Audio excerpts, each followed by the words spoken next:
Good morning friends.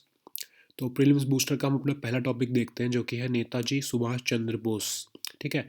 अब इस topic में क्या है कि हमारे जो नेताजी सुभाष चंद्र बोस जी हैं उनकी जो 125th बर्थ एनिवर्सरी है वो 2022 में पड़ रही है। मतलब वो 1897 में बॉर्न हुए थे, 23 जनवरी 1897 को बॉर्न हुए थे वो।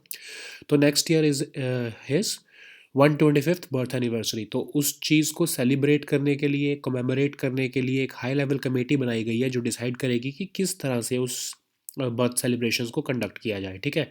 तो उसको हेड कौन कर रहा है?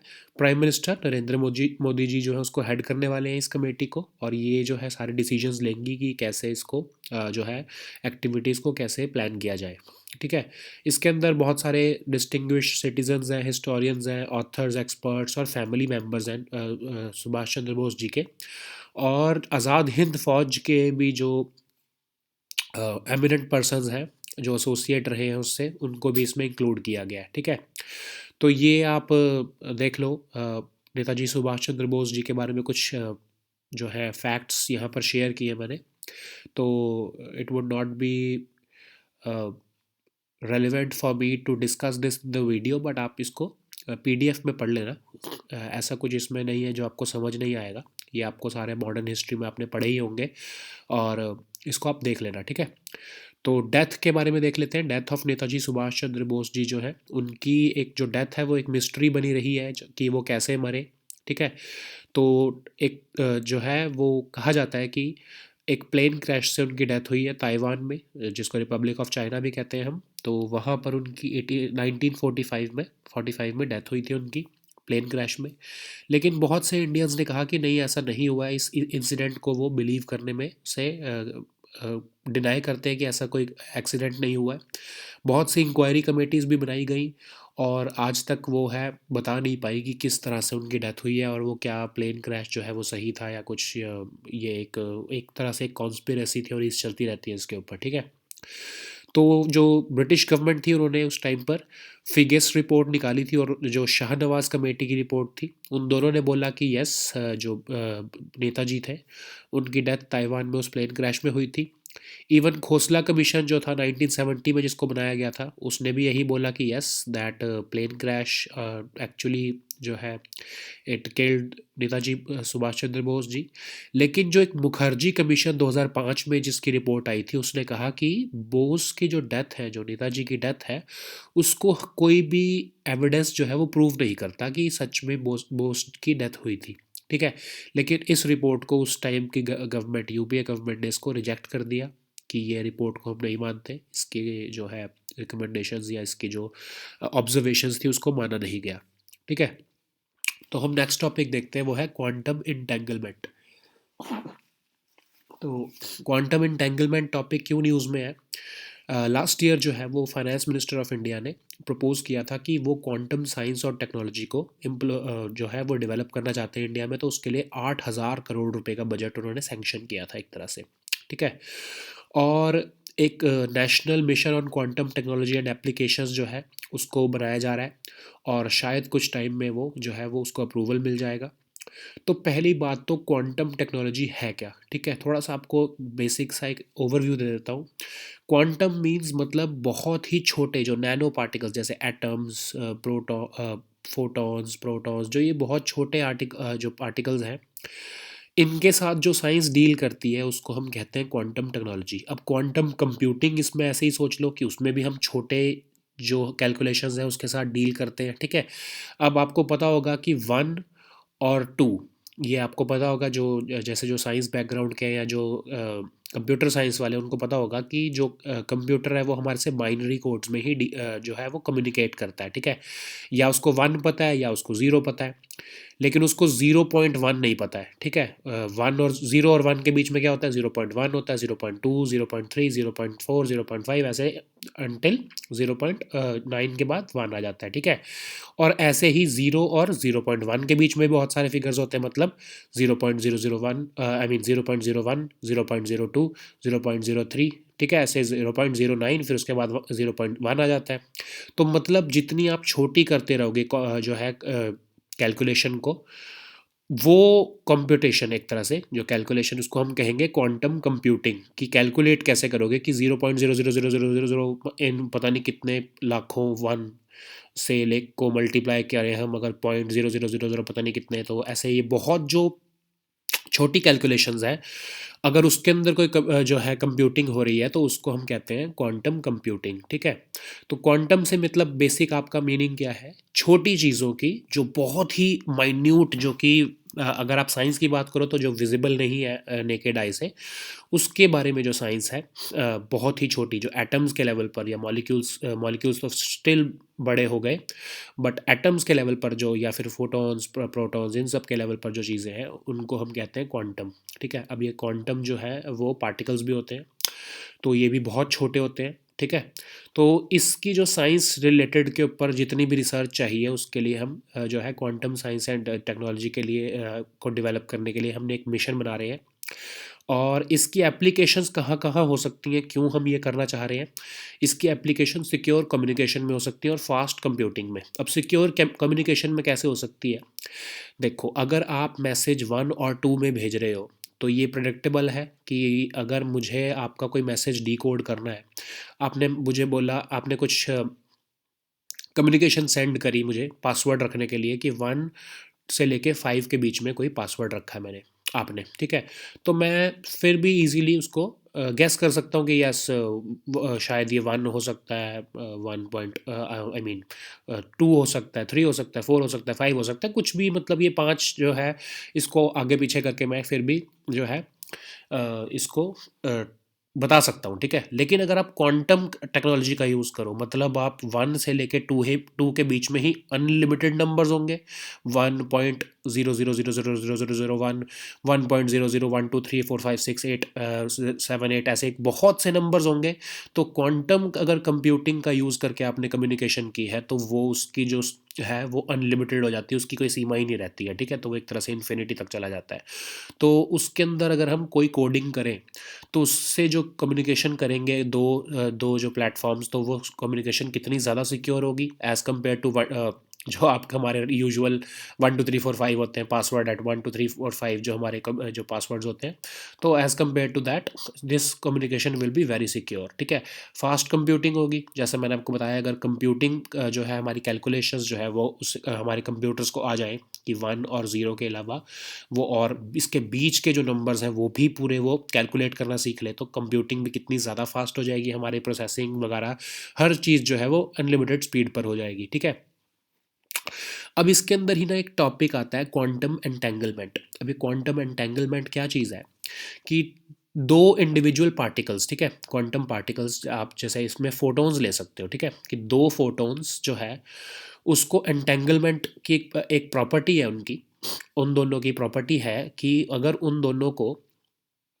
एंटेंगल्ड स्टेट में हम कर देंगे, मतलब एक दूसरे के साथ उनको एंटेंगलमेंट, इन जनरल जो है एंटेंगलमेंट का मीनिंग क्या होता है, एक दूसरे से लिपटे होना। ठीक है, एंटेंगल्ड है मतलब आपके जैसे आपके हेडफोन्स के जो ईयरफोन्स के जो आपकी वायर्स होती है वो एंटेंगल हो जाती है ना, तो एंटेंगलमेंट का मीनिंग क्या होता है कि एक दूसरे से ऐसे लिपट जाना, या मतलब एक दूसरे के ऊपर चढ़ना, मतलब अब कैसे बताऊँ आपको, अब समझ लो, एंटेंगलमेंट आप समझ गए हो। ठीक है, तो एंटेंगलमेंट जो है, अगर दो पार्टिकल्स जो है वो जैसे फोटॉन्स अगर वो एंटेंगल्ड स्टेट में है तो एक का जो बिहेवियर होगा दूसरा उसको रेप्लिकेट करेगा, वैसा ही वो बिहेव करेगा। ठीक है, अगर एंटेंगलमेंट स्टेट में वो है, ठीक है, चाहे उनको कितनी भी दूर ले जाओ एक फोटोन को और दूसरे फोटोन को, अगर जब तक वो एंटेंगल्ड स्टेट में है तब तक आप उसके जो फर्स्ट वाले फोटोन में जो भी जो पार्टिकल में जो भी चेंज आएगा वो दूसरे वाले में भी अपने आप आएगा। ठीक है, तो इससे क्या होएगा कि अगर इसको हम डेवलप कर देते हैं तो हम यहाँ पे जो मैंने इस फोटोन को, मैं आपको एग्जांपल दे रहा हूँ, इट्स नॉट, ये ऐसा नहीं होता है, मैं आपको सिर्फ समझाने के लिए बता रहा हूँ कि ए जो फोटोन है उसमें मैंने अगर कुछ चेंज किया, उसको मैंने यहाँ पर हिला दिया थोड़ा सा, तो जो आपके पास बी वाला फोटोन पड़ा है वो भी ऑटोमेटिकली हिल जाएगा, तो आप समझ जाओगे कि क्या मैसेज है। ठीक है, ये आपको समझाने के लिए बता रहा हूँ, ऐसा it's not going to happen, but yes of course a similar procedure will be used for communication. ठीक है, तो इसी जो है एक फिनोमिना को यूज़ करके हम कम्युनिकेशन जो है उसको बढ़ाने बनाने वाले हैं, एंटेंगलमेंट का यूज़ करके। तो एक मैसेज भेजना हो अगर बहुत हाई लेवल ऑफ सीक्रेसी में, तो इस क्वांटम टेक्नोलॉजी की जो हमारी क्वांटम एंटेंगलमेंट है, इसका यूज़ किया जा सकता है, ठीक है। अब इसका यूज़ क्या अभी तक कहीं पॉसिबल हो पाया है? यस, जून 2020 में when we were facing corona virus, China ने ही ये क्वांटम कम्युनिकेशन टेक्नोलॉजी जो है अपनी सैटेलाइट से, मिशियस उसकी सैटेलाइट थी, उससे यूज़ डिमॉन्स्ट्रेट करके दिखाई कि that China has successfully demonstrated a secret communication between two ground stations, जो कि 1120 किलोमीटर अपार्ट थे, ठीक है। तो ये जो ए फोटोन और मैं बी फोटोन बता रहा हूँ, समझ लो ये 1120 किलोमीटर अपार्ट थे। और चाइना ने यहाँ से ए से में जो चेंजेस किए, और जो है बी वाले जो हमारे फोटोन में थ्रू अ सैटेलाइट जो है वो मैसेज को सीक्रेटली ट्रांसमिट कर दिया। तो ये एक बहुत बड़ी अचीवमेंट है चाइना के लिए। क्वांटम कम्युनिकेशन टेक्नोलॉजी का जो मैसेजेस हैं, बहुत हाई लेवल ऑफ सीक्रेसी है, उसको डी कोड करना इज़ नेक्स्ट टू इम्पॉसिबल, ठीक है। तो ये चाइना ने अचीव कर लिया है। अब इंडिया जो है क्या इसको अचीव कर पाया?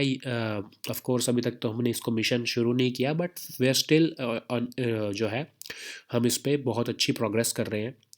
जो क्वांटम कम्युनिकेशन है, जिसको हम फ्री स्पेस में और फाइबर, हम फाइबर तो आपको पता ही है, और फ्री स्पेस भी आपको पता है, जो हमारा जो बाय एयर जो कम्युनिकेशन होती है, तो फ्री स्पेस में भी हम, और फाइबर के थ्रू, दोनों के थ्रू हम क्वांटम टेक्नोलॉजी का कम्युनिकेशन जो है वो करने का प्रयास कर रहे हैं, ठीक है। तो कुछ टाइम में अगर हम सैटेलाइट बेस्ड ट्रांसपॉन्डर्स जो है वो बना देते हैं, जो कि क्वांटम टेक्नोलॉजी को का यूज़ कर लें, तो हम फ्री स्पेस कम्युनिकेशन को भी डिमॉन्स्ट्रेट कर देंगे कुछ टाइम में, ठीक है। और फाइबर में भी हम ऐसा कर रहे हैं कि 150 किलोमीटर से ऊपर की जो है जो फाइबर की जो हम कम्युनिकेशन है, उसको हम कैसे बढ़ा सकते हैं। तो उसके लिए हम रिपीटर्स लगा रहे हैं, ठीक है, ताकि जो है एंटेंगलमेंट स्टेट जो है, जो दो पार्टिकल्स के बीच में ना टूटे, और हमारी जो डिज़ायर्ड कम्युनिकेशन है वो लॉन्ग डिस्टेंस भी हो पाए, ठीक है। अब एप्लीकेशंस क्या क्या हैं क्वांटम टेक्नोलॉजी के? सिक्योर कम्युनिकेशन, ये तो आपको मैंने बता ही दिया, जैसे चाइना ने करके दिखाया है अभी। तो किस बहुत सिक्योर कम्युनिकेशन है, क्योंकि इसके बहुत ज़्यादा हाई स्पीड पे एक तो फास्ट कंप्यूटिंग करता है ये, और ये सिक्योर भी है। रिसर्च कैसे है? रिसर्च जो है, क्योंकि हम बहुत से फिज़िक्स के क्वेश्चन जिसको हम कैलकुलेट ही नहीं कर पाते हैं, फिज़िक्स की हमारी बहुत सारी ऐसे डिलेमाज हैं, जैसे कि ग्रेविटी या ब्लैक होल, इसके बारे में हम रिसर्च नहीं कर पाते हैं, क्योंकि कैलकुलेशन के इश्यूज आते हैं। तो अगर हम क्वांटम कंप्यूटिंग का यूज़ करके जो है इसमें जो रिसर्च है उसको हम पूरा कर सकते हैं, तो हमारे लिए बहुत इंपॉर्टेंट हो जाएगा। अब एक जीनोम सीक्वेंसिंग का जो प्रोजेक्ट है हमारा, जीनोम इंडिया प्रोजेक्ट, उसमें भी क्योंकि डेटा बहुत ज़्यादा होना है, तो उसमें भी हम जो है क्वांटम टेक्नोलॉजी का यूज़ करके रिसर्च जो है वो अच्छी चला सकते हैं।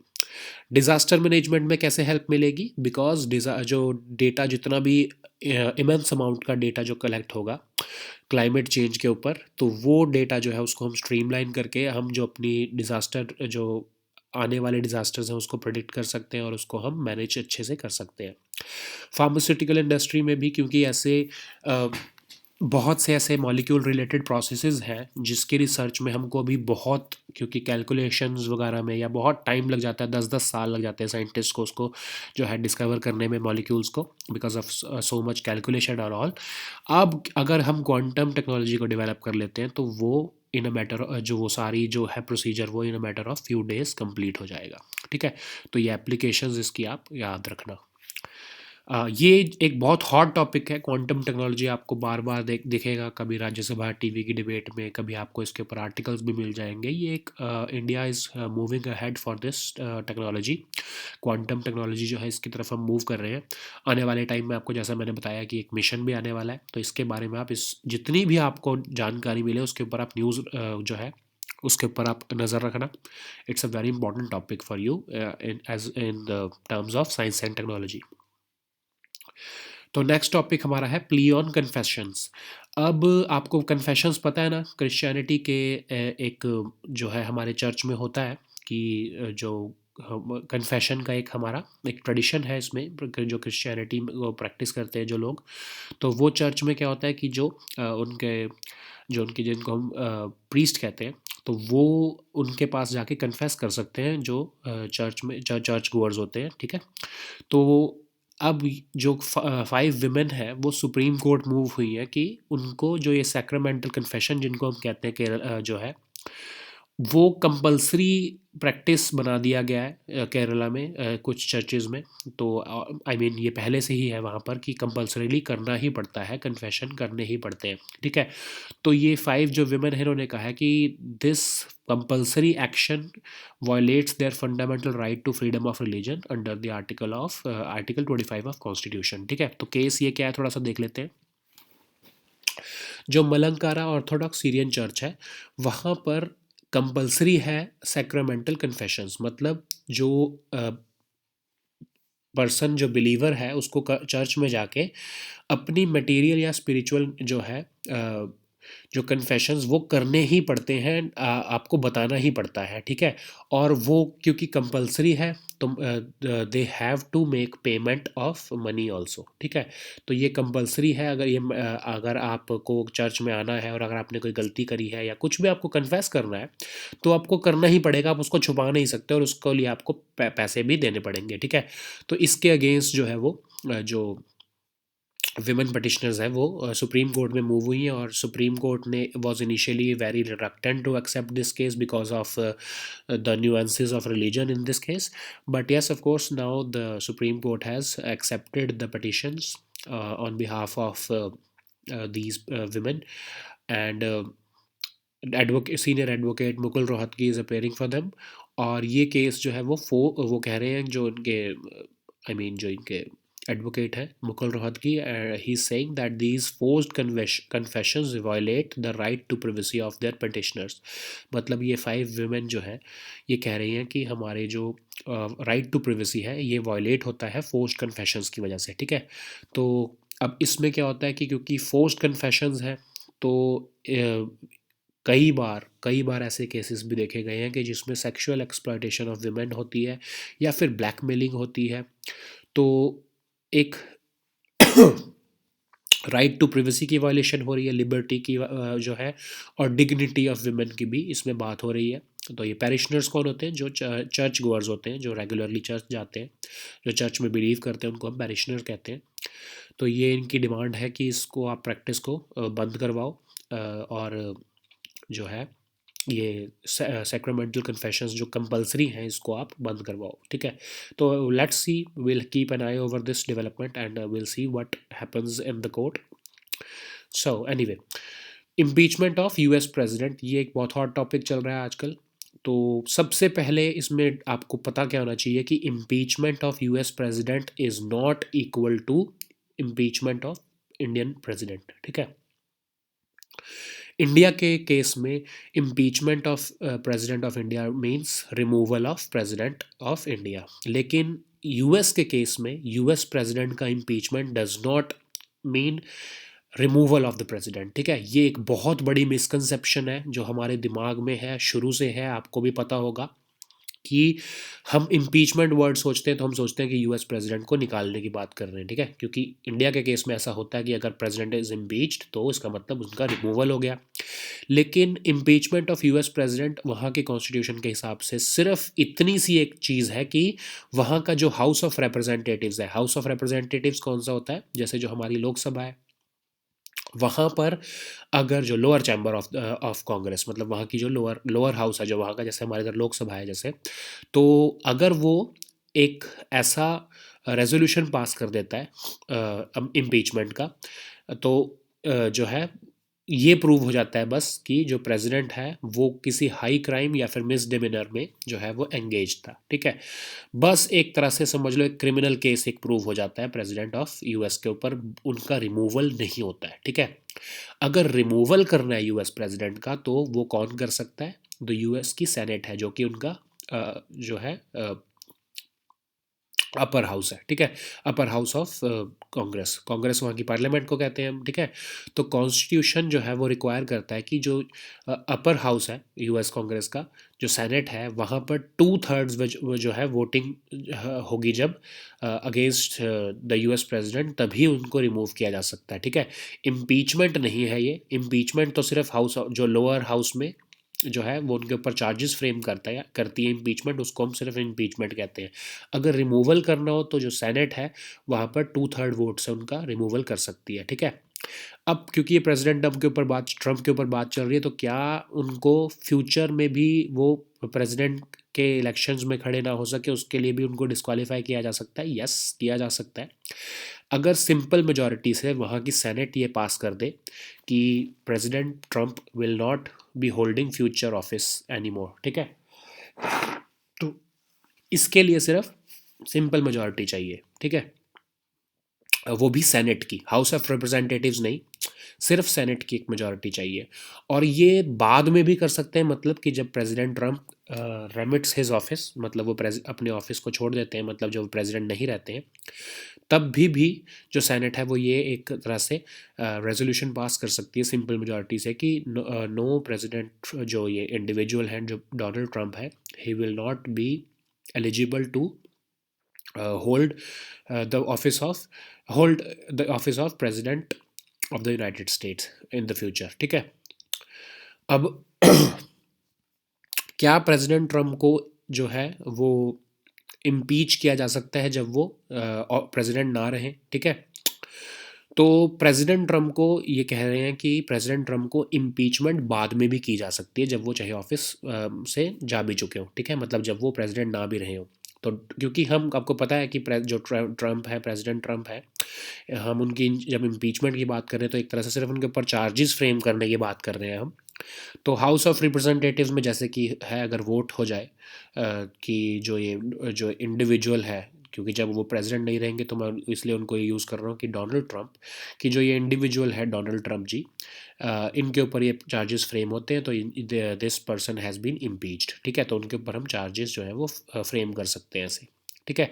क्या कभी कोई यूएस प्रेसिडेंट इम्पीच हुआ है ट्वाइस, मतलब क्या पहले कभी 2 बार इम्पीचमेंट हुई है किसी यूएस प्रेसिडेंट की? नो। लेकिन जो कॉन्स्टिट्यूशन है वो एम्पावर करता है कांग्रेस को कि वो ऐसा कर सकती है, ठीक है। तो जो प्रेसिडेंट ट्रम्प है उनको उनकी एक बार इम्पीचमेंट हो चुकी है दिसंबर 2019 में यूक्रेन के इशू के ऊपर, ठीक है। लेकिन क्योंकि वो हाउस ऑफ रिप्रेजेंटेटिव्स में, लेकिन जो सेनेट में जब वो आए थे, जब ये इम्पीचमेंट का जो ये गैम्बल एक तरह से खेला था डेमोक्रेटिक पार्टी ने, तो ये जो है इम्पीचमेंट हाउस ऑफ रिप्रेजेंटेटिव्स में तो हो गई थी क्योंकि वहाँ पर डेमोक्रेटिक पार्टी जो थी वो मेजॉरिटी में थी, लेकिन रिपब्लिकन पार्टी सेनेट में मेजॉरिटी में थी। तो फरवरी जो 2020 में वो जो है उनको एक्विट कर दिया गया था, इसको जो है एक तरह से नल एंड वॉइड कर दिया गया था। तो इम्पीचमेंट तो हो चुकी है, लेकिन ना तो रिमूवल की बात हुई है कभी भी, और ना ही वो अभी तक तो ये कोई बात हुई है कि वो फ्यूचर में पब्लिक ऑफिस होल्ड कर सकते हैं या नहीं, ठीक है। तो हम नेक्स्ट टॉपिक देखते हैं एनीवेज, इट्स H1B वीज़ा। तो H1B वीज़ा में कुछ अमेंडमेंट्स हुए हैं, तो उसको देख लेते हैं थोड़ा सा। अब H1B वीज़ा क्या होता है कि higher wages, I mean H1B visa जो है उसकी मिनिमम क्वालिफिकेशंस क्या है एक तरह से, पहले तो ये देख लेते हैं। सबसे पहले एक तो मिनिमम रिक्वायरमेंट है बैचलर्स डिग्री या फिर हायर डिग्री और इट्स इक्विवेलेंट, मतलब एक ग्रेजुएट डिग्री होनी चाहिए एक पर्सन के पास, ठीक है। अभी H1B वीज़ा किसके लिए होता था? IT वर्कर्स वगैरह जो यूएस जाते थे, तो उनके लिए एक H1B वीज़ा जो है वो जो है वो एक प्रोग्राम चल रहा है यूएस में शुरू से। तो उसमें जब भी कोई चेंज आता है तो इंडिया के ऊपर उसका डायरेक्टली इफेक्ट आ जाता है, क्योंकि इंडिया से सबसे ज़्यादा एप्लीकेंट्स होते हैं H1B वीज़ा के लिए, ठीक है। और ये जो है थोड़े थोड़े आप देख लेना कंडीशंस क्या क्या है H1B वीज़ा अप्लाई करने के लिए। अब H4 वीज़ा जो है वो भी होता है। H4 वीज़ा क्या होता है कि जो H1B वीज़ा पे पर्सन गया है तो उसके जो साथ में स्पाउस गया है या चिल्ड्रन गया है, उनको H4 वीज़ा मिल जाता है, जो कि जो है उनको एज अ डिपेंडेंट ट्रीट करता है, ठीक है। तो एक तरह से हम देख लेते हैं कि अभी है क्या H1B वीज़ा, ठीक है। हर साल US administration 85,000 H1B visa permits देता है। अब 65,000 उस 85,000 में से 85,000 में से 65,000 जो है वो स्पेशलिटी ऑक्यूपेशंस के लिए होते थे, ठीक है। स्पेशलिटी ऑक्यूपेशंस कौन सी होती थी? जैसे कि आप IT फर्म्स में काम कर रहे हैं, या जितनी भी जो खासकर, तो आपको मैं एग्जांपल दूं तो IT फर्म्स में ही, जैसे गूगल या फेसबुक या जितने भी आईटी फर्म्स में जो यहाँ से इंडियंस जाते थे, इंजीनियर्स जाते थे खासकर, तो उनके लिए ये रिजर्व्ड होता था कि स्पेशलिटी ऑक्यूपेशंस एक तरह से उनको प्रोफेशनल्स चाहिए होते थे, आईटी प्रोफेशनल्स खासकर, तो उनके लिए ये 65,000 तो उन्हीं के लिए होते थे, ठीक है। और जो बाकी के 20,000 बचे, वो उनके लिए, वो उस 20,000 में कौन लोग अप्लाई कर सकते थे, कौन लोग एलिजिबल होते थे, जो उनके पास या तो कोई मास्टर्स डिग्री है या फिर कोई और हायर यूनिवर्सिटी डिग्री है यूएस में, ठीक है। तो जो जिनका 65,000, जो 65,000 वाले होते थे, जिनका इसमें इन 65,000 में नाम नहीं आता था, तो वो जान के क्या करते थे कि यूएस में कोई मास्टर्स डिग्री कर लेते थे या कोई और हायर यूनिवर्सिटी की डिग्री कर लेते थे, ताकि वो इन 20,000, जो बाकी के 20,000 है, उसके लिए उसमें जो वीज़ा मिलना है उसके लिए एलिजिबल हो जाए। तो अब इसके अंदर कुछ चेंजेस आए हैं, ठीक है। अब जो 65,000 है, अब एक पहले लॉटरी सिस्टम होता था कि जो 65,000 है इसमें से, तो 65,000 जो आपको पता है कि एलिजिबल जो हर साल तो सिर्फ 65,000 वीज़ा मिल रहे हैं, लेकिन जो एप्लीकेंट्स हैं वो बहुत ज़्यादा होते थे, ठीक है। तो इसमें क्या करते थे कि यूएस के जो सिटीजनशिप एंड इमिग्रेशन सर्विसेज हैं, वो लॉटरी सिस्टम का यूज़ करती थी कि किस किस को वीज़ा मिलेगा, ठीक है। अब चेंजेस न्यू क्या आए हैं, ठीक है। अब उन लोगों को प्रायोरिटी मिलेगी जिनकी जो है जो प्रॉफर्ड वेज है, या तो वो इक्वल हो या फिर एक्सीड करती हो prevailing level in that area of employment. अब ये प्रॉफर्ड वेज क्या है कि एक जो कंपनी, जो एम्प्लॉयर जिसको हम कहेंगे, जो एक कंपनी अगर आप अपने एम्प्लॉय को उस एक स्पेसिफिक काम के लिए जितना पैसा देना चाहती है, ठीक है, कि अगर उसकी जितना पैसा पैसा उसको ऑफ़र हो रहा है उस वीज़ा एप्लीकेंट को, अगर उतना या तो प्रिवेलिंग लेवल से ज़्यादा है या फिर उतना ही एक्चुअली है, या तो उतना इक्वल है, तभी उसको जो है वो वीज़ा के लिए एप्लीकेशन वो कर सकता है, ठीक है। मतलब अगर जैसे समझ लो कि $1,00,000, मैं एग्जांपल दे रहा हूँ आपको, कि मार्केट में $1,00,000 मिलते हैं एक आईटी प्रोफेशनल को एक स्पेसिफिक काम के लिए, ठीक है। लेकिन अगर वो 90,000 पर आ रहा है यूएस में, तो उसको वो जो है वो अप्लाई नहीं कर सकता, क्योंकि उसकी जो प्रिवेलिंग वेज रेट है उस टाइम पर वो 90,000 है। या तो उसको $1,00,000 मिलता हो, या फिर 1,10,000 या 1,20,000 या 1,50,000 ऐसा कुछ मिलता हो, ठीक है, जो उसको एम्प्लॉयर जो है वो ज़्यादा सैलरी देने के लिए तैयार हो, तभी वो जो है H1B वर्क वीज़ा पर आ सकता है, ठीक है। और जो है जो एम्प्लॉयर है उसको ये भी प्रूव करना पड़ेगा। अब ये आप ये चीज़ याद रखो, जो H1B वर्क वीज़ा है, वो एम्प्लॉयर जो है वो अप्लाई करता है on behalf of the employ जिसको वो बुलाना चाहता है, ठीक है।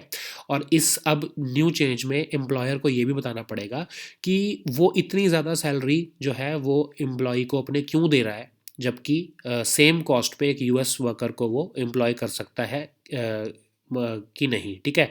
कि मतलब मैं $1,00,000 अगर प्रिवेलिंग वेज रेट है, तो मैं 1,00,000 या $1,25,000 में इंडिया से क्यों बुला रहा हूँ। अगर मैं समझ लो कि मैं फेसबुक का एक मैनेजर हूँ, तो मैं इंडिया से क्यों बुला रहा हूँ, क्या मैं 90,000 में या फिर $1,00,000 में ही, मैं 1,25,000 से एक तरह से इंडिया से क्यों बुला रहा हूँ कोई वर्कर को, अगर मैं 90 लाख या 1,00,000 में जो है किसी यूएस सिटीज़न को जॉब दे सकता हूँ, तो ठीक है।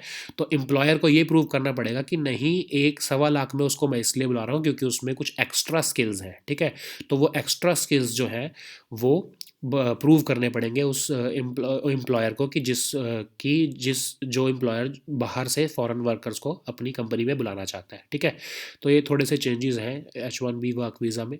तो ये हमेशा न्यूज़ में रहते हैं, कभी ना कभी ये, कभी जो प्रेसिडेंट ट्रम्प थे ये कुछ ना कुछ चेंज कर देते थे इसमें। तो जो अब देखते हैं कि आने वाली जो बाइडन की जो गवर्नमेंट है, जो एडमिनिस्ट्रेशन है, वो इसमें कुछ चेंजेस लाती है या इसको थोड़ा ईज़ करती है इन नॉर्म्स को कि नहीं। Will see in the future. So these were our topics for today. We'll meet next time with new topics. Until then, goodbye and take care.